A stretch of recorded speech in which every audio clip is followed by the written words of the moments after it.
Well, the UP is a 12.5 and the NC is a 12.4. Okay. But I figured 12.4 is probably more accurate. This one here is the smallest department. Probably cooler. Okay. You know, and then I didn't bring lid. You can't see it. No. Exactly. But anyway. Nice.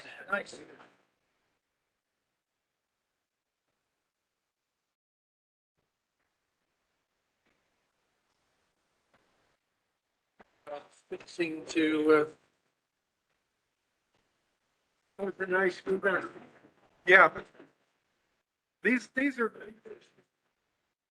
run great too. Yeah. These Atlas Peaks run great. Oh, yeah. The same thing with the these are. All right, there's a 1-minute warning. If you need to keep talking about stuff, please take it outside. Otherwise, sit down and enjoy me bumble my way through a clinic.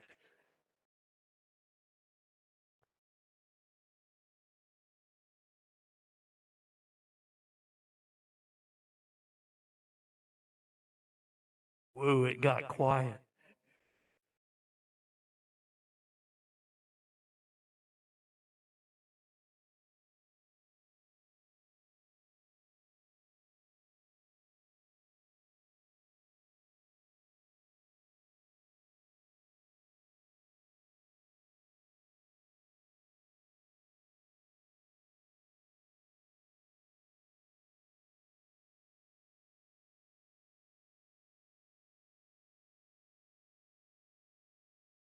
All right, it's 8 o'clock, and I really want to keep to the schedule as much as possible so everybody can get out of here and go enjoy the traffic. Hopefully it's better going home. It was coming over here. By the way, I had a note from Howard. If you want chits for the white elephant, go see him now. Otherwise, you're going to have to come to the store or fill them out when you get there. Yeah, he don't want you to do that, and you don't want to do that. If anybody hadn't donated, regular members haven't donated to the bag, the bucket as we call it. It's still available, and I believe. Gee, Gary, have you shaved in a while? That looks nice. Okay. We have the PayPal. It's on the webpage. Oh, and there's one more thing. There's a train show in Asheville, asheville-trainshow.com, the 24th and 25th of February. And it's not very far. It's a reasonable drive, and they have some really nice microbrews up there. Don't ask me how I know, but my brother-in-law lives up there. And we like beer. All right. Anything else? With that, let's go ahead and start into the clinic. I ended up getting this because the fellow that wanted to do it, I think, didn't realize that it was Valentine's. And I'm kind of hoodwinking him into it. So anyway, we're going to work on that later. We schedule him for a couple of months from now. And we're good. I'm going to tell you about making small connections, small connectors for electronics. I do this all the time on the layout because I'm lazy and I don't like rewiring crap when I can just plug in something new. So anyway, I intend this to be fairly short. At least I want it to be short, but you can interrupt me with questions. I've taught for 7 or 8 years at Microsoft, and I didn't worry about people bugging me during the presentation unless they told me that I was really doing a sucking job at the presentation. That happened a few times. Anyway, I use these connectors for layout stuff besides control. There's an example, and I'll show you closer up in a minute. Here's a signal tower, a signal mast. this was sort of my motivation for doing it. Notice there's a plug on the end of it. You know, if you put in signals, what's going to happen to that signal? Somebody's going to knock it over. And when they knock it over, they're going to break something in it. Well, this is my spare for at least a single 3-light signal. And I can just pull the old one up, shove the other one in, plug it in. Life is good. And it just keeps going. You have to create some standards and things. But these plugs, I just make them myself. It takes me to do a plug like this, maybe 5 minutes. But I have practiced a lot. Low amperage, you know, this is 5 volts, 12 volts, no problem. They're small connectors. They're called DuPont connectors. Excuse me. I had a burger before the board meeting. And there are other connectors out there that will do the job, but the DuPont ones are probably the most cost effective, since the connectors themselves, you can buy a kit of connectors from Amazon that has a variety of different styles of connectors. And you come look at these when it's over with, and I'll have some pictures further on. And this may be $5, and you get like 200 connectors. So you ruin one. Not a big deal. So we'll talk about where it's convenient, the materials you might want to use, the tools you're going to need. There are a couple of tools you're going to need, and you know, how to build them. Not necessarily in that order, but yeah. The basic connector has wires. They have these pins on the end of it. You have to install the pins on the wire unless you buy the wire with pins on them already, which I do occasionally.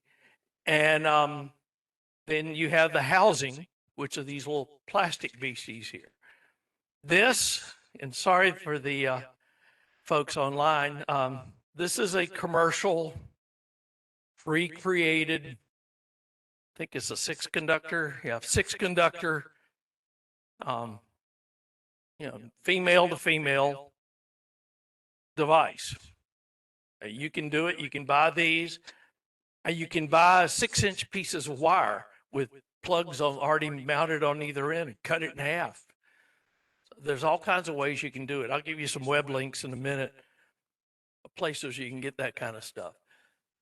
Now, and tell you, it works great in signal mass. I also use these in buildings. All my buildings have plugs that hang out underneath the structure. And generally, I feed them, in the cases what I'm doing now, I feed them 9 volts. Why 9 volts? Because I can test it with a 9-volt battery.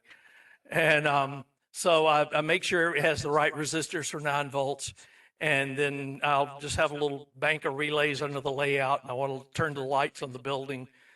The relay throws, feeds it 9 volts, and it goes, yay, and the lights come on. So, or actually I have a few buildings with little Arduinos in it where it powers up the Arduino and it starts turning the lights on in a sequence, which is kind of fun. Anything that's low power, this works great. And the cool thing about it is these are, they call 2.54 millimeter connectors. And anybody that knows anything about the metric systems, that's 1/10 of an inch. So if you want to do a 2x3 connector, it's, you know, 2/10 of an inch by 3/10 of an inch is the size of the connector that you get in these kits. So it's really kind of nice. The form factor is small. You can fit them on engines. You can fit them anywhere. Now, the big thing that you run into is the pins. I'll show you. I'll pull these out, especially for folks that want to look at them after they're over with, after this is all over with. The pins, the pins and the sockets come on little machine strips. You cut the pins off, cut the sockets off, and then you crimp them on a piece of very small wire, usually about a number 26 or smaller.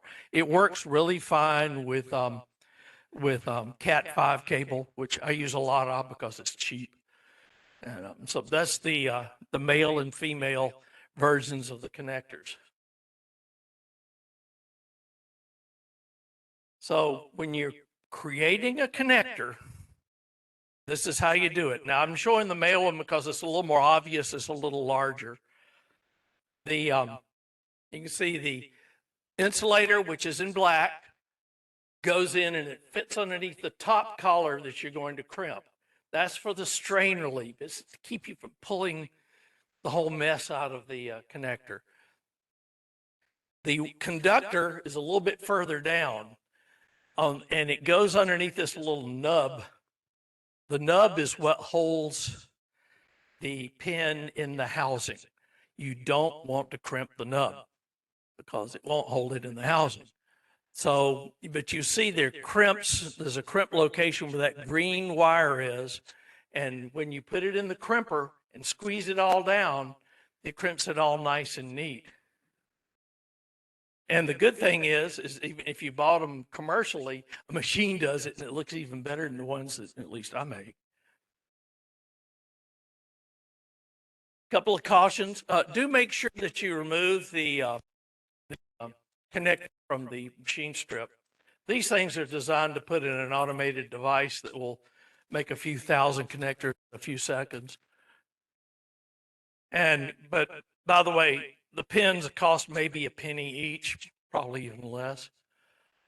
Don't put, especially on the female connectors, don't run the conductor way down the pin because the male connector won't have room. So you want to keep it to where the crimp area on the female connector is really where the conductor is. Don't let it go underneath the little square nub that you'll see that holds the device into the housing. And make sure you do have some strain relief. Don't ask me how I know. Yeah, don't crimp the nub. You can see it says do not crimp here. That little nub, that square thing is what holds it into the housing. And further down, you don't want to crimp the pin or anything further down the connector down where the connection needs to be made. Now, one thing you have to be careful of is sometimes when you crimp it once, it won't seem to do the job. So I'll crimp one time with my crimpers and then I'll move it back a little bit and I'll crimp it again just to make sure I have a really good solid crimp. So the pins with their wires will fit in, oh, that's right, you can't see the mouse, will fit inside the housings. There's several different housings that you see there. You know, 1x1s are possible. I use those occasionally. You know, there's 2x5s. I do a lot of 1x8s, mainly because if I'm running something and use a Cat 5 cable, it has 8 conductors. So I'll use the 8 conductors and crimp each end of that and everything works. So what you do, you select the housing you want according to the space you have. You could have one of these in the shell of an engine and use it to plug in and out decoders. Select the pin socket layout you want. If you looked, when I was holding this little guy up, there's 1 pin and 3 sockets. It's a 3-color signal. The pin supplies 5 volts and the 3 sockets are red, yellow, and green. So that way, all I have to do is just plug it in. And they're all the single mast signals are done that way. So there's a picture of the signal, especially for the people online. You can get really frisky. I have some Arduino Megas running my yard and crimp on those, or actually if I didn't crimp them, I used commercial wire and only had to crimp one end of it. But those are all DuPont plugs that plug into the Arduino Megas. Another place that I like to use these is on the side, on the fascia of my layout, I have the turnouts. And if you undo the turnout and pull it out, it's connected to all the controls underneath the layout using one of these DuPont plugs.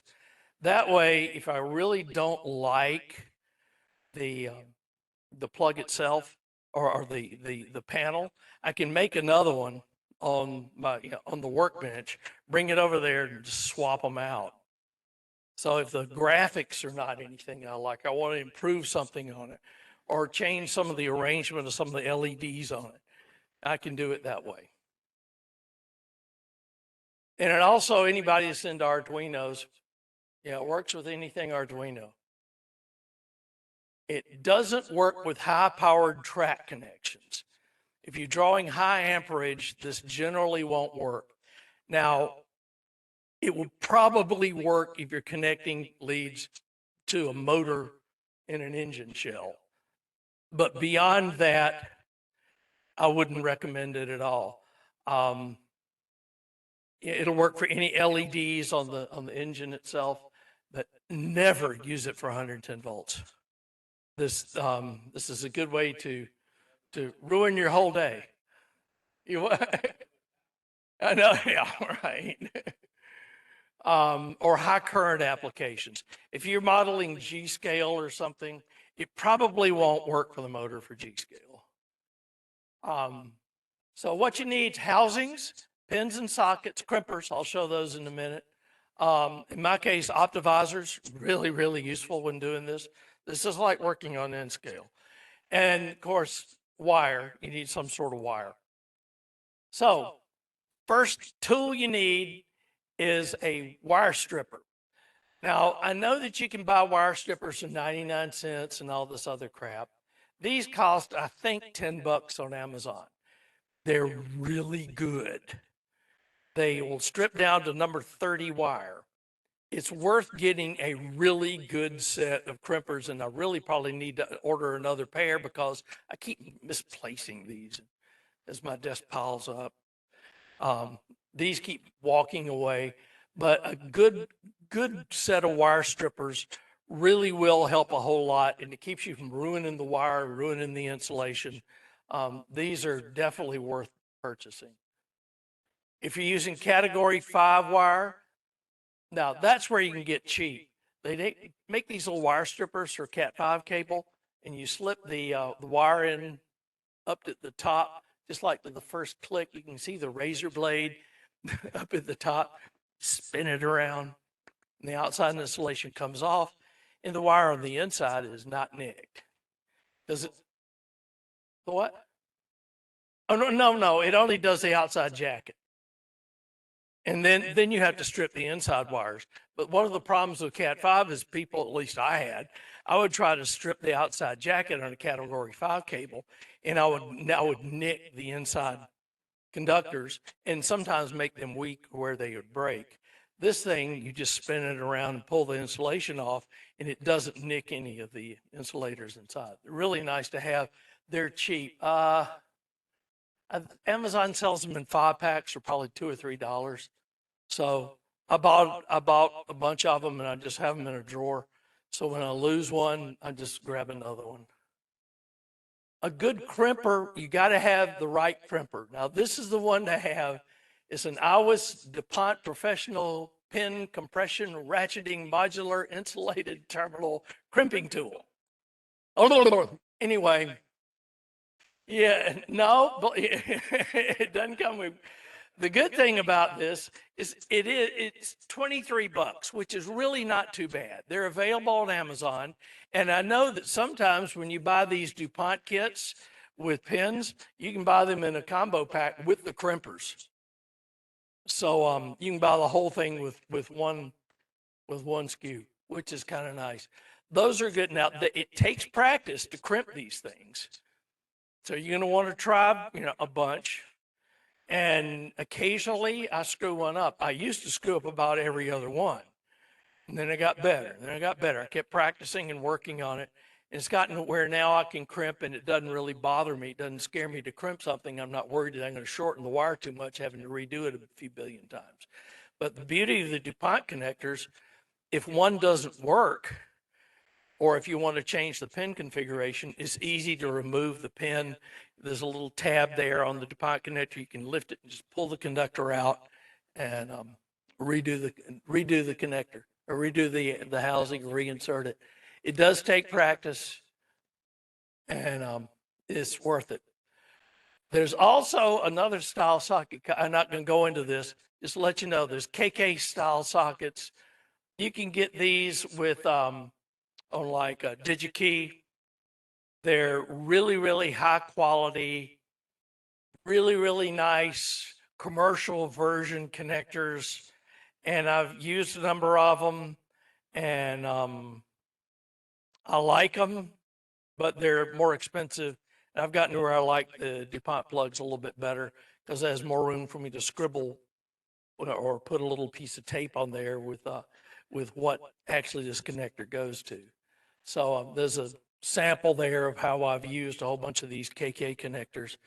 This is something I did years ago till I found the DuPont connectors were just easier. You can get pre-made wires. Some of the references I'll show you at the end. You can buy pre-made wires. You can buy pre-made male to female, female to female, male to male, whatever you wish, in 1, 2, 3, 4, 5 foot sizes from a couple of these vendors.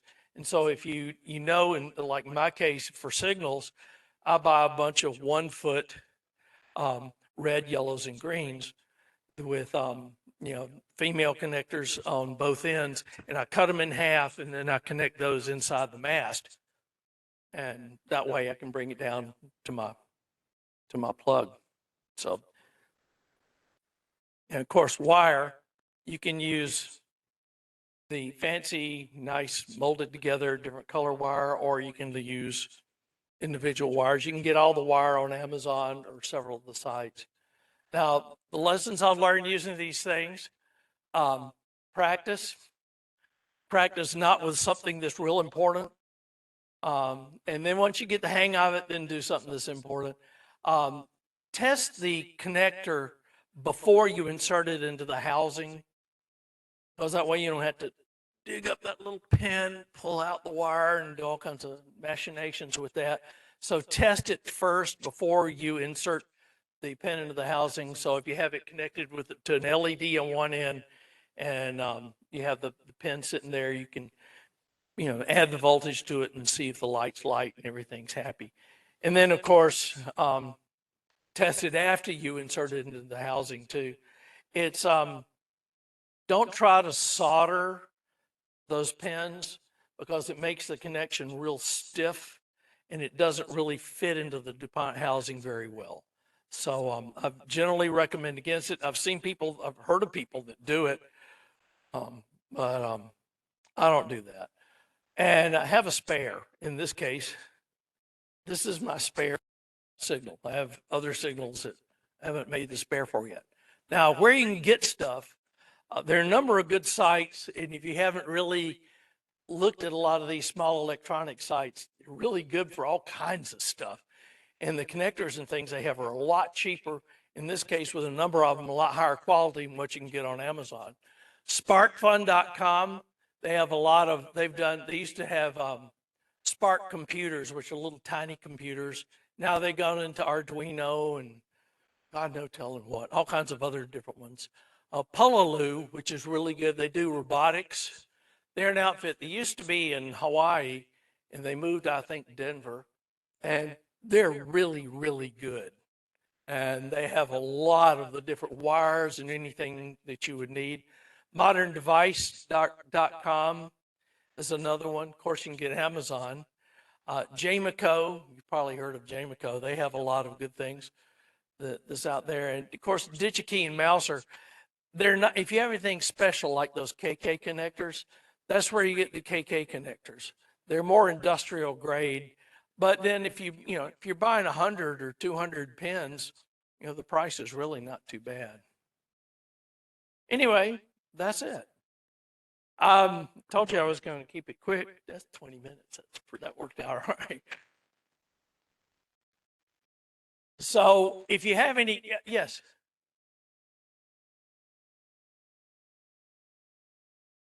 Yeah. The housing will work either way. That's why on my semaphore, I have 1 male pin and 3 female pins. Yeah, and any of them. I have one, or either I have an empty slot on the other side. Just I always make sure that I have one of them that is the key to make me, keep me from inserting it the wrong way. Cause you could make magic smoke come out of almost anything, plugging it in the wrong way. So, yeah, I highly recommend when you're making one of these plugs to have one pin that's different than the others. So, and that way things will not fit together incorrectly. So, yes. No, I don't have a handout. This is actually a test version of this that I'm going to be doing at the SER. So, I'm sorry. Oh, sure. To here? Yeah. Actually, just take a picture of it. If you get the phone, anyway. Anyway, okay. Sorry, I was wanting to do a handout. I just didn't. So I guess this makes this an unofficial presentation. But I'm going to do it for the SER again. Well, I'm going to add more crap to it. So make it longer. Yeah, but it's going to be the last one on Saturday. Nobody's going to care. Yes.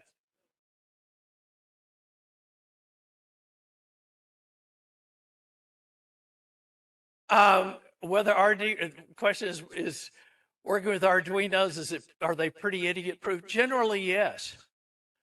I haven't, knock on wood, I haven't had any magic smoke come out of one yet. Now, that being said, it could happen.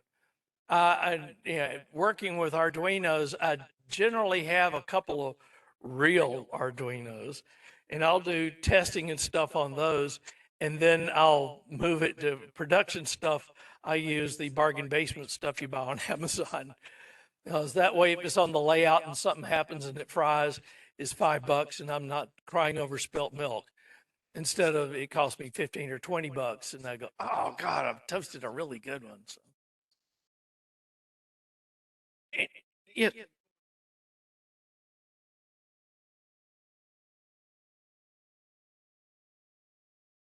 Yes. Yeah. Right. Yeah. All the connectors on an Arduino are 1/10 of an inch, which is the same size as the DuPont connectors. So, you can use the KK connectors if you want to, spin the coin, which I did at the time when I didn't know much about DuPont connectors, or you can use DuPont connectors. It doesn't really matter. So, yeah, it's whatever pick your poison. But I do have stuff up here you can look at that some of the parts. Um, you know, come on up and look at that. And any more questions? All right. Next month,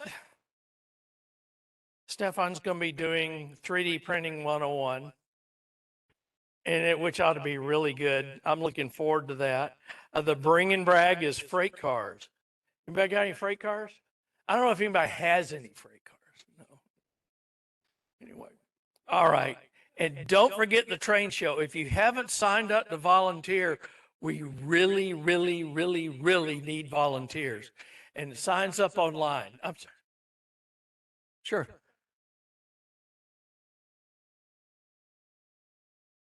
I don't, Sally, when was the paper printed out?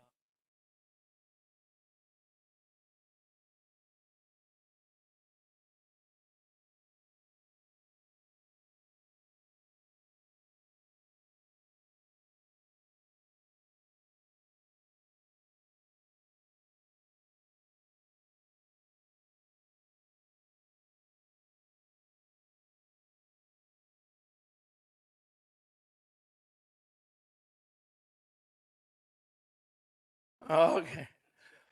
But please do sign up. We need all the help we can get on that thing. That shows a big deal. Is a big, not only does the division make some operating money off of it, it's a big PR event for the Piedmont division. People see it and they go, wow, you guys actually do some stuff. So, oh, 25th anniversary train show, which is pretty cool. Like 25 years of doing it. And it's one of the top end train shows in the Southeast. So they're not in the nation. So, all right. With that, you guys have a safe travel home, and I'll stay up here and answer any questions about all this Arduino stuff. So, thank you.